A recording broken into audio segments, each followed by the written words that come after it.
Coleção Especiais Patrimônio Cultura e Arte. Apoio, Secretaria Municipal da Cultura de Fortaleza. Olá, seja bem-vindo ao especial Patrimônio, Cultura e Arte. Quando falamos sobre cultura, é normal nos remetermos muito ao passado, às tradições, às nossas raízes culturais. Mas nossa cultura também é construída na contemporaneidade, no presente. E é sobre isso que nós vamos falar no programa de hoje. Podcasts, cultura pop, história em quadrinhos, games e a cultura do hoje. Começa agora o especial Patrimônio, Cultura e Arte.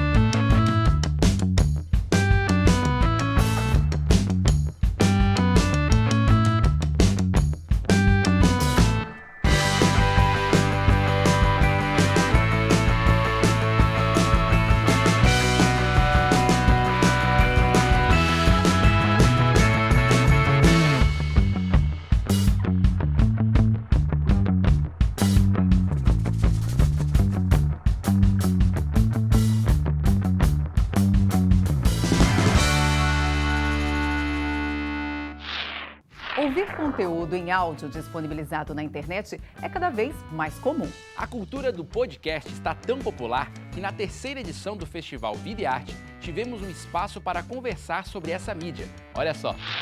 Com a popularização dos smartphones e a democratização do acesso à internet, uma das mídias que mais cresce no momento é o podcast. Muita gente pensa que se trata de uma novidade, mas na realidade os primeiros podcasts surgiram há mais de 15 anos, junto com as primeiras gerações do iPod.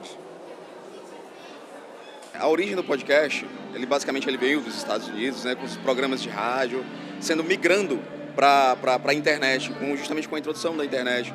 Porque, queira ou não queira, a forma mais simples da gente explicar o que é um podcast é você dizer assim, imagina um programa de rádio, só que na internet.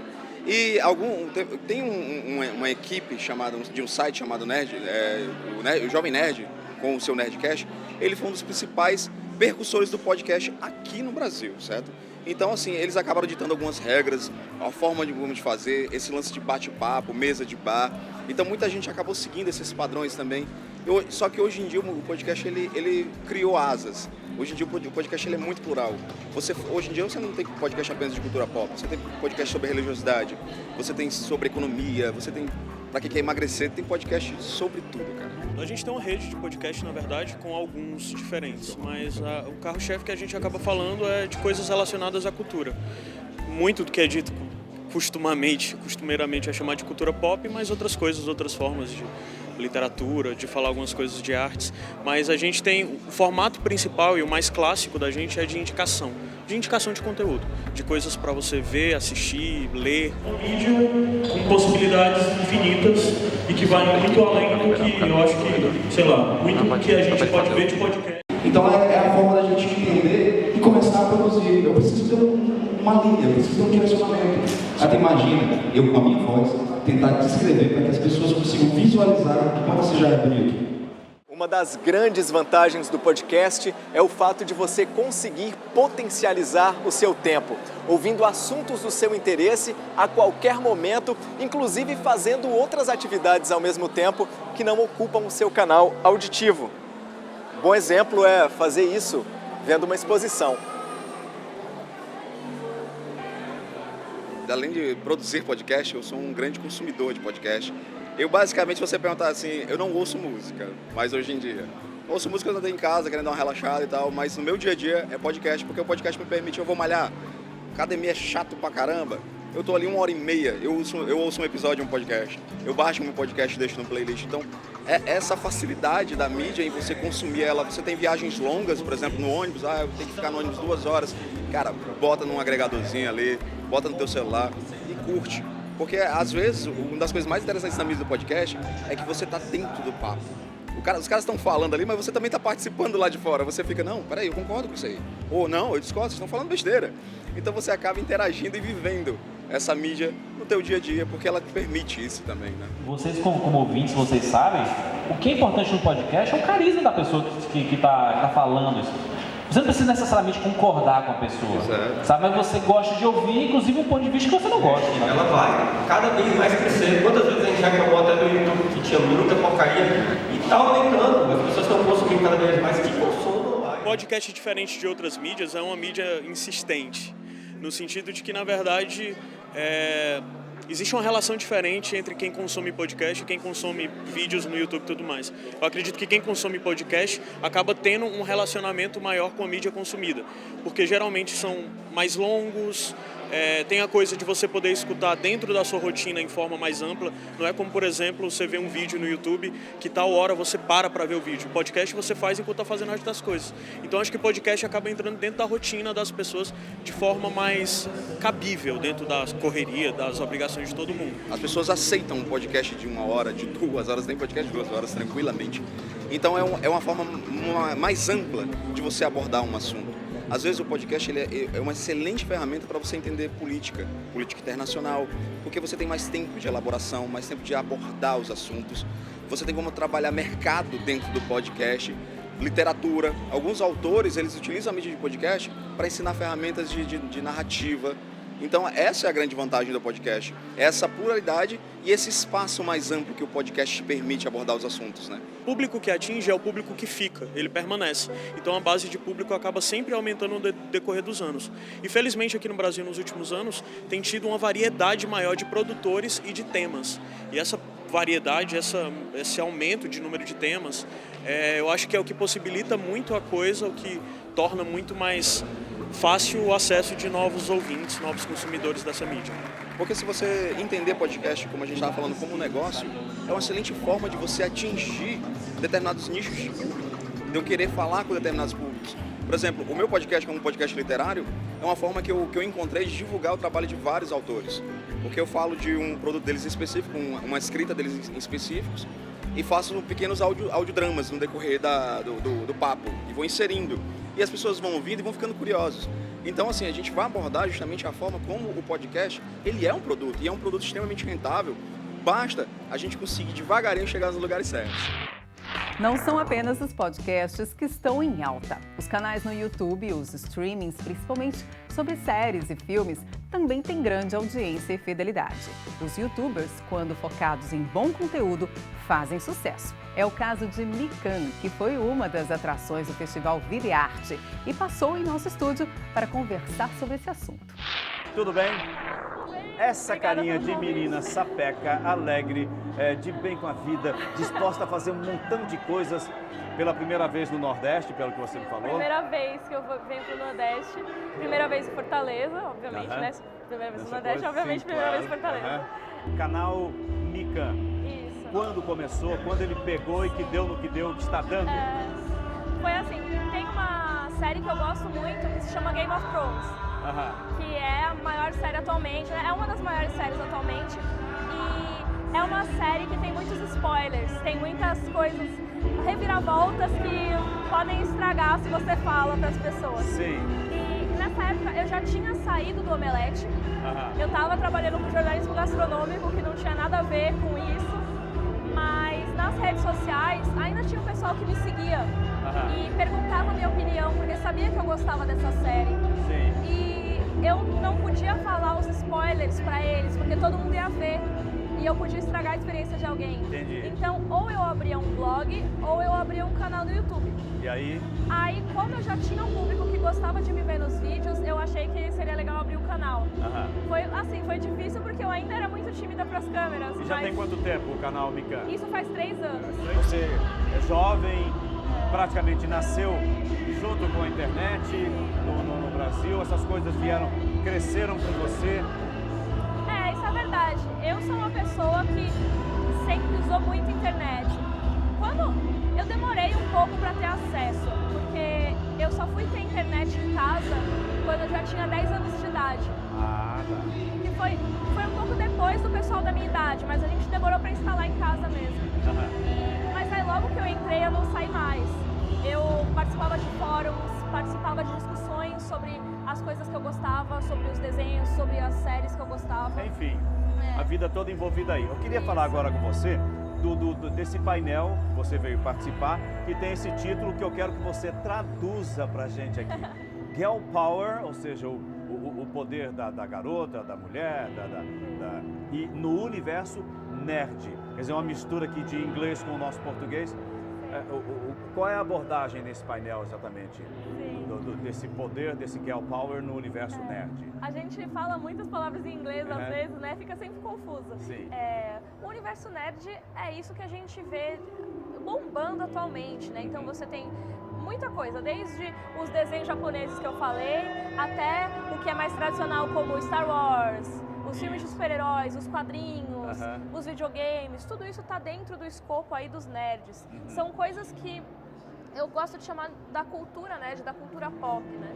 Que são coisas que antigamente não eram tão bem vistas assim, eram consideradas, quem gostava não era considerado uma pessoa tão legal assim, né? Era o estranhinho do grupo. E, como em literatura, de certa forma, a gente chamava, aquele poeta é um poeta marginal, uma coisa assim meio fora do sistema organizado e comportado, algo assim. E os nerds, eles se reuniam, né, nos grupinhos e tudo mais.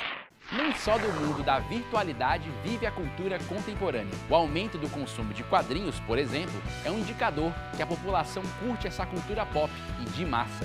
E muitos não se limitam a ler, mas também sentem vontade de fazer quadrinhos. É neste espaço que o quadrinista Daniel Brandão atua, ensinando a arte dos quadrinhos. Estamos agora no Ateliê Leonilson, onde acontece durante 3 dias do Festival Videarte uma oficina de quadrinhos com o quadrinista cearense Daniel Brandão. Daniel, queria que você começasse explicando pra gente o que vai acontecer aqui nessa sala, como é que é a sua didática numa oficina de quadrinhos. Então, uma oficina, ela normalmente tem uma intenção de se produzir algo, né? Mas para isso, assim, é preciso ter algum embasamento teórico. E o público ele vai ser muito heterogêneo, né? Eu pretendo falar com um público muito diverso. Então, eu trouxe um material preparado aqui para conversarmos e pensarmos sobre o que é quadrinhos, quais são as ferramentas necessárias para se produzir, desmistificar uma série de passos e etapas nessa produção e, se possível, no final, sairmos com pelo menos uma tirinha pronta, né? Esse ano eu fiz 22 anos de profissional dentro da área dos quadrinhos e eu comecei profissionalmente fazendo Capitão Rapadura, do cartunista Mino, que é cearense também, um grande mestre. Eu sou fruto da oficina de quadrinhos da UFC, que existe até hoje, um projeto maravilhoso. E de lá para cá eu nunca mais parei, assim. Tive alguns pontos muito importantes na minha carreira, eu tive a oportunidade de estudar fora do país, montei o meu próprio estúdio em 2002, que leva o meu nome, né, que até hoje está atuante aí na área de cursos, na área de produção de quadrinhos, na área de produção de ilustrações. Eu acho que a maioria das pessoas já experimentou desenhar ou produzir uma história em quadrinhos durante a infância. Eu, modéstia à parte, desenhava até direitinho, mas fiquei em dúvida se eu realmente tinha talento para aquilo ou se era só uma diversão da infância. E a minha pergunta é justamente essa: será que existe uma maneira de responder essa questão? Será? Essa questão assim da vocação, do talento, para qualquer área, na verdade, eu acho que é muito baseada na paciência que você descobre ter com as frustrações que são necessárias passarem no período do aprendizado, no processo do aprendizado daquela área, né? Então, assim, saindo da parte da arte, assim, vamos supor, se você descobre um talento, uma vocação para matemática, porque você tem mais paciência de fazer aqueles problemas e errar e acertar, etc. Isso não é tão diferente assim para o desenho, para os quadrinhos ou para um instrumento musical, né? A pessoa que toca um instrumento é porque ela tem mais prazer no processo mesmo do aprendizado, naquela arrebentação que você precisa passar para chegar em águas mais tranquilas. Isso não é absolutamente diferente dentro do desenho dos quadrinhos. E é muito interessante notar e você observar que até hoje, com toda a tecnologia, com todas as mudanças sociais, as crianças ainda têm essa propensão natural de se comunicar através do desenho. E seria muito legal que a grande maioria dos adultos continuassem se comunicando através do desenho, não necessariamente sendo profissional da área, mas tendo essa ferramenta comunicacional para se tornar um pouco mais íntegro, um pouco mais completo. E isso não é complicado da gente desenvolver e da gente manter digamos assim, essa ligação com essa forma de comunicação que é o desenho ou os quadrinhos. Que tal voltar à infância e resgatar lápis, borracha, papel, caneta, régua, colocar a criatividade para funcionar novamente? Aprender a arte dos quadrinhos é mais uma das dezenas de possibilidades oferecidas pelo Festival Vida e Arte. E não é todo dia que a gente tem a oportunidade de ouvir o Daniel Brandão, não é?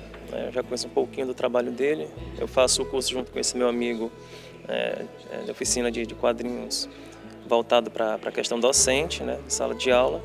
E eu vi aqui nesse grande evento a oportunidade de conhecer um pouco do trabalho dele e partir um pouco para a prática. Nunca tinha trabalhado com quadrinhos, eu já desenho, mas é a primeira vez que eu estou tendo a oportunidade de fazer. E a vivência mesmo, eu nunca tinha feito e está sendo muito divertido, muito divertido. Eu me inseri há pouco tempo nesse universo do quadrinho, confesso que eu ainda não tenho os conhecimentos básicos para tal, estou apenas rabiscando alguma coisa aqui, mas é uma oportunidade sem igual, né, que a gente tem que aproveitar cada minuto, porque a história do quadrinho aqui no Ceará ainda é pouco conhecida, né? Ainda precisamos aí divulgar bastante essa arte, né? Quebrar alguns estereótipos. Trabalhar, produzir quadrinhos, atingir um público grande de quadrinhos está cada vez mais possível justamente por causa dessas plataformas, dessas ferramentas digitais, né? Não só para facilitar a produção, mas principalmente para facilitar a disseminação, a reprodução e a distribuição desse material. Então, os quadrinhos eles são uma mídia que, apesar de historicamente estar ligada ao papel, mas ela pode ser impressa e disseminada em diversas plataformas, né? Assim, desde uma estampa de camisa, um muro de parede, a tablets enfim, e celulares, né? Então, os quadrinhos eles se adaptam muito facilmente a essas transformações que a gente passa. Costumo dizer, assim, resumidamente, que a minha principal e mais prazerosa produção é a produção que eu faço de uma personagem baseada na minha filha, chamada Liz, e que atualmente está diariamente sendo publicada no jornal.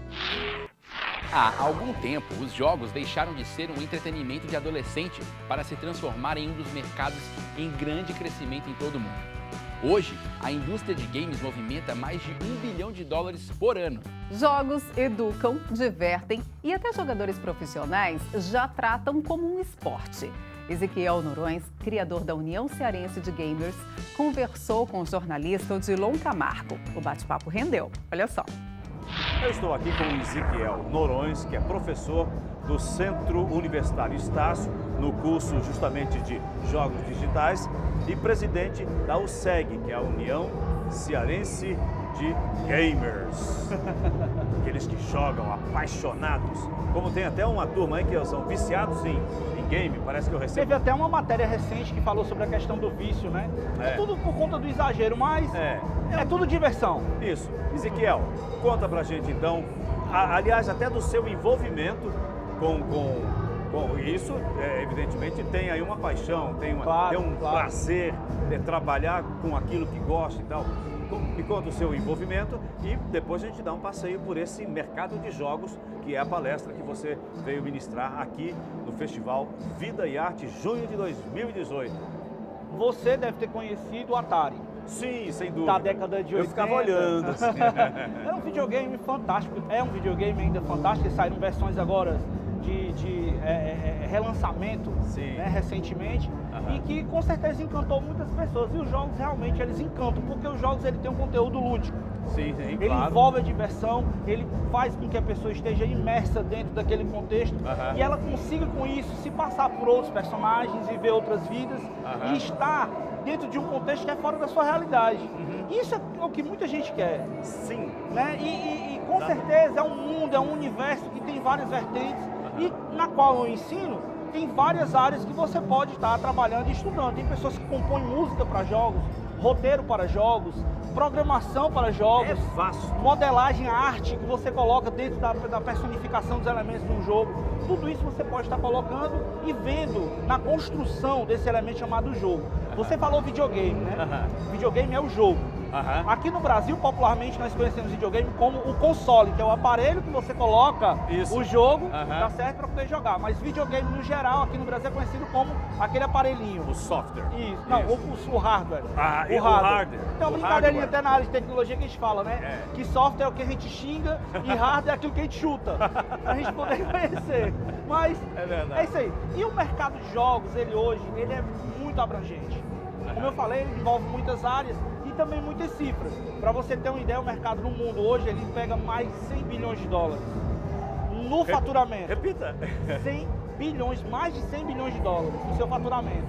E se você pegar produções de cinema, tem produções de cinema como um todo e elas hoje não ultrapassam mais de 30 bilhões de dólares. Ou seja, desde 2015, isso eu falei até lá na palestra, desde 2015 que o mercado dos jogos ultrapassou o mercado do cinema. Ou seja, é um mercado extremamente lucrativo, extremamente versátil. E hoje as pessoas jogam no celular, jogam... E o que é que você acha que vem por aí que nem os gamers estão... Não, na realidade isso já é uma coisa que já está virando realidade. Muito que se percebe hoje em dia é a realidade virtual. Então você coloca o óculos de realidade virtual e você entra dentro de uma imersão muito maior na capacidade do jogo. Não só de jogo, mas de filmes interativos, de uma série de outras coisas que você vai poder utilizar e vivenciar isso. Então esse mercado ele é uma tendência que tende a crescer bastante nos próximos anos e que com certeza vai agregar ainda mais, não só para a área de jogos, como também para várias outras áreas de mídia. Então a realidade virtual é o que está chegando, já é realidade para muita gente e que vai com certeza impulsionar ainda mais o que nós temos hoje. Ezequiel Noronha, muito grato pela sua participação. Eu que agradeço. Eu vou dizer para você que está assistindo a gente aí, se já gosta, se já é apaixonado, se já está aí, no bom sentido, viciado nessa coisa dos games, dos jogos, você é um gamer, fique atento. E se você não é e morreu de curiosidade agora, vai procurar onde? Nós temos as nossas mídias sociais, que é o @UCEGamers. Você vai lá, procura a União Cearense de Gamers, que você vai conseguir localizar, tá certo? Vai conseguir ver a nossa mídia, vai conseguir ver todo o nosso conteúdo que é produzido. Tem o nosso site também, que é ucegamers.com.br. Está lá disponível também para todo mundo assistir. E é isso aí. Muito obrigado. Unidos somos gamers. Valeu, pessoal. Vamos lá. Com muita vida e arte, sempre. Game over, pelo menos no episódio de hoje. No próximo programa, vamos voltar ao mundo físico dos quadros, esculturas e instalações das artes visuais. Estamos preparando uma pintura para você. Até o próximo especial Patrimônio, Cultura e Arte. Até lá!